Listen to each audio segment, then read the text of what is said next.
લો બોલો જેની પ્રતિમા એનું જ નામ ગાયબ। અંજાર શહેરમાં એક અજીબોગરીબ ઘટના સામે આવી છે કે જે મહાનુભાવની પ્રતિમા છે એ પ્રતિમાની નીચે તે મહાનુભાવનું નામ જ ગુમ થયેલું જણાઈ આવ્યું છે।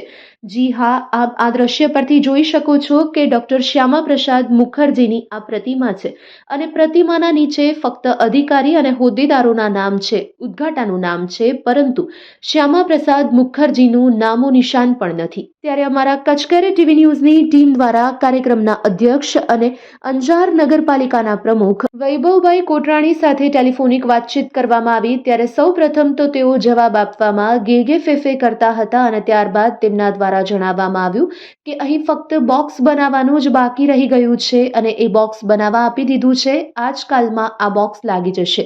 ત્યારે તેઓ જણાવી રહ્યા છે કે ના, આમાં કોઈ જ ખોટી ગેરરીતિ નથી કરી અને આમાં કોઈ જ બેજવાબદાર કામગીરી નથી થઈ, ફક્ત બોક્સ બનાવવાનું બાકી રહ્યું છે। તો હવે આપને જણાવીએ કે કોઈ પણ સામાન્ય નાગરિક હોય કે કોઈ પણ અભણ વ્યક્તિ હોય તો તેને પણ એટલી તો ખબર પડતી જ હોય કે જે વ્યક્તિની પ્રતિમા છે તેના નીચે તે વ્યક્તિનું નામ લાગવું જ જોઈએ।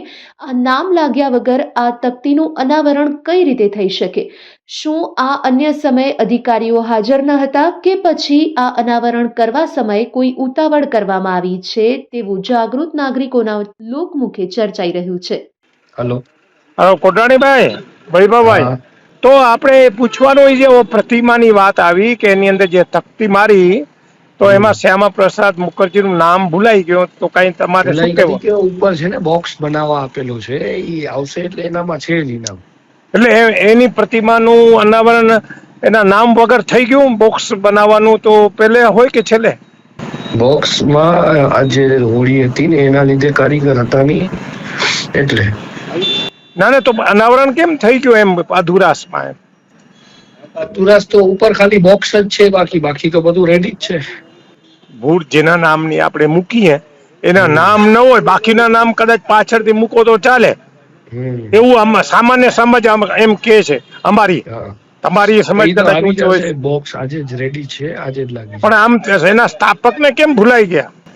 સ્થાપકને કેમ ભૂલી ગયા છે? કહું છું ને આજે જ લાગી જશે। કોની આમાં બેદરકારી રહી આમાં? આ તો શું છે, જે બનાવડાવી છે ત્યાં બોક્સ કટિંગ સાથે હતું, પણ એને શું અત્યારે મૂક્યું છે આજે આજે આવી જશે, આજે લાગી જશે। વિરોધ પક્ષ નેતા અંજાર નગરપાલિકા આજે અંજારના હડપપદીડા શાસકોનો એક ખૂબ જ ગેરવ્યાજબી વર્તન તમારી સમક્ષ લઈને આવ્યો છું। થોડા દિવસ પહેલાં અંજારમાં આપણા ધારાસભ્ય અને રાજ્યમંત્રી શ્રીના હસ્તે ઈ લોકાર્પણ કરવામાં આવ્યું આદરણીય શ્રી શ્યામાકૃષ્ણ મુખર્જીની પ્રતિમાનું। આપણે જણાવી દઈએ, શ્યામાકૃષ્ણ મુખર્જીનો 6 જુલાઈના જન્મ થયો હતો અને 23 જૂનના મૃત્યુ થયું હતું। એનો પણ ક્યાંય ઉલ્લેખ નથી અને એમનું નામનો પણ ક્યાંય ઉલ્લેખ નથી।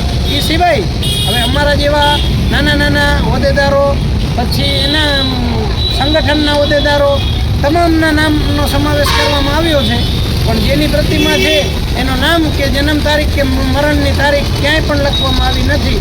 આવા હરખપદુડા શાસકોને એમની જે કૃત્ય કર્યું છે, આવી પ્રતિમાનું અનાવરણ કરી અને આવી મહાન વ્યક્તિનું પણ અપમાન કર્યું છે। આ તમામ શાસકોએ શહેરવાસીઓની તમામની માફી માંગવી જોઈએ। અમારા હિસાબે જાહેરમાં આવીને માફી માંગી અને આ ભૂલને તાત્કાલિક ધોરણે સુધારવી જોઈએ। અને આ સિવાય આ જે ખર્ચ, આ બગીચો આજે થોડું ઘણું રિપેર કરીને આ પ્રતિમા લગાવવાનો નગરપાલિકા દ્વારા 11 લાખ રૂપિયાના ખર્ચે પાસ કરવામાં આવ્યા છે। તો આપને જણાવી દઈ કે અહીં જે બાંકડા છે એની ઉપર એમ મારેલ છે કે ધારાસભ્ય શ્રી વાસણભાઈ આહિરની ગ્રાન્ટમાંથી। હવે નગરપાલિકા હમણાં જ 11 લાખ પાસ કરતો હોય તો આ જૂના બાંકડા કેમ? કારણ કે છેલ્લા 2 વર્ષથી તો આપણા માનનીય ધારાસભ્ય જે રાજ્યમંત્રી છે ત્રિકમભાઈ છાંગા છે અને અહીં બાંકડા તો વાસણભાઈ આહિરના નામના છે, તો આ જૂના બાંકડા રાખી દેવામાં આવ્યા છે।